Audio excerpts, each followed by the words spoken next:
말이 시가 되는 시간. 낯선 곳 새벽 2시. 다 부서져 버릴 듯한 가족의 이야기로. 스쳐 지나갔던 여인이 몸소 나타나는 사연으로. 누구도 말릴 수 없어 터질 듯 커져만 가는 돈벼락의 미래로. 이른 저녁에 시작된 잠으로. 너무 필요하지 않게 되어버린 몸으로. 생각의 고비를 잃고 빨려 들어가는 마음이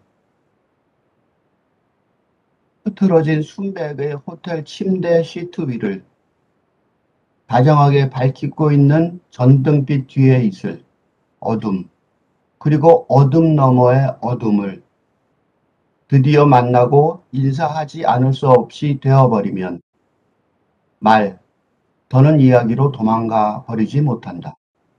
말이 시가 되는 시간이다. 이것도 1박 2일 트레킹을 어디 갔을 때 호텔방에서 혼자 자다가 중간에 이제 새벽 2시에 깼는데, 낯선 곳 새벽 2시가 그거예요. 보통 그런 데 가면 일찍 헤어지기 때문에 나처럼 혼자 간 사람은 어, 같이 술도 안 먹고 그러니까 일찍 잠을 자게 되는데, 이른 새벽에 시작된 잠으로 너무 필요하지 않게 되어버리니까 몸이 꿈을 꾸게 되죠. 그래서 가끔 뭐 거의 꾸는 적은 없지만 가끔 꿈을 꾼 거예요. 그래서 생각의 고비를 잃고 빨려 들어가는 마음이 이제 이런 생각들을 하는 거예요. 갑자기 꿈이라는 게 의식적인 마음의 통제를 벗어나는 그런 어떤 환상 같은 것들을 끌고 가는데, 어, 그래서 환상 속에서 어, 가족들 중에 특히 이제 안 좋은 얘기, 부서져 버릴 것 같은 가족 얘기도 막 좀 과장돼서 튀어나오고, 그 다음에 뭐 지나갔던 여인이 갑자기 뭐 아는 척하는 걸로 나타나기도 하고, 그 다음에 뭐 굉장히 뭐 잘 살 것 같은 그런 어떤 그런 것들도 나타날 수 있겠죠. 꿈속에서 이렇게 통제를 부서져 버린 자신의 그 의식을 넘어서 버린 의식이 안 되는 그 생각의 꼬피를 읽고 빨려 들어간 마음이 만들어낸 이런 망상들이 이렇게 그 새벽 2시에 깨어서 그런 꿈을 꾸고 있었다는 거를 뭐 이걸 다 한꺼번에 꾸진 않지만 이런 꿈들을 이렇게 하나씩 기억을 하게 하죠. 그래서 어느 날 그런 꿈 중에 하나를 꾸고, 그 다음에 이제 보니까 흐트러진 순백의 호텔 침대 시트 위에 작은 등불이 하나 또는 다정하게 밝히고 있는 등불이 있었어요. 그래서 그 불 뒤에, 그래서 이 컴컴한 어둠 속에서 그 전등빛 뒤에 다 어둠이니까 빛 조금만 빼놓고는 그 어둠을 봤어요. 근데 그 순간에 그 어둠 너머에 있는 어둠을 만났어요. 어둠 너머의 어둠. 이런 모든 이런 환상들은 살아있기 때문에 어쩔 수 없이 하게 되는, 어쩌다 가끔가다 이렇게 하게 되는, 의식적으로는 말이 안 되지만 무의식적으로 하게 되는 그런 거지만, 그런 꿈 뒤에 있는 그, 어둠, 그런 것들이 있죠. 그죠? 삶의 어둠, 그냥 이런 우리가 어둠 속에서 잠을 깨서 전등이 있어서 밝히고 그 전등 바에 바르게 있는 어둠이 있긴 하지만 그 어둠 너머의 어둠이 있어요. 그거를 보니까, 그거를 드디어 만나니까 인사하지 않을 수 없게 된 거죠. 존재를 부정할 수가 없게 된 거죠. 그러면 이런 것들은 다 이야기죠. 사연, 이야기, 이런 사연들, 이런 말이 이런 이야기로 도망가 버리지 못하는 것 같아요. 그러니까 말이 이런 이야기로 끝나서 이런 이야기에 국한되지, 그 한계, 이야기의 한계 속에 머물지 않는 것 같아요. 그걸 더 넘어서서 이야기가 안 되는, 무슨 뭐가 있는데 그건 이야기로만 할 수 없는, 이야기를 넘어서 버리는, 그게 말이 시가 되는 시간이라는 거를 깨달았어요. 그래서 제목이 말이 시가 되는 시간이에요. 이 김수영이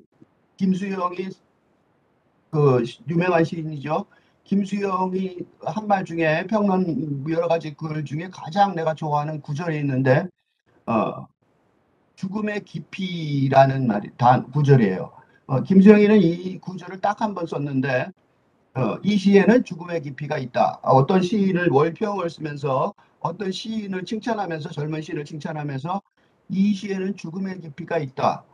라고 딱 한마디를 했는데 김수영이 여러 가지 온몸 실론도 있고 여러 가지 실론들이 있지만 나는 그 죽음의 깊이 그 말이 굉장히 인상이 깊었어요.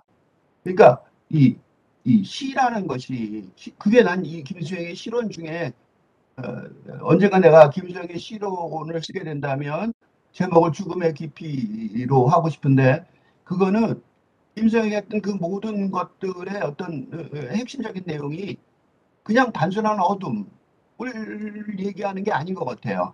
그래서 김수영이가 참여 시인이긴 한데 참여 시인, 그러니까 삶의 뒤에 있는 어둠, 그것만 밝히면 된다라고 생각하는 참여 시인, 그 단순한 참여 시인을 넘어서는 어떤 시인인 것 같은 느낌이 드는 이유가 바로 여기에 있지 않나 싶어요. 어둠 너머의 어둠, 그걸 뭐 다른 말로 우리 살아있는 사람들 쪽에서 보면 죽음이라고 말할 수도 있겠죠. 어쨌든 그거는 이야기로만 할 수 없는 거죠. 죽음은 이야기로만 말할 수 없어요. 왜냐하면 이야기는 삶 속에서만 가능하기 때문에 그러죠. 그래서 그거를 말할 수 있는 방법, 그게 바로 시.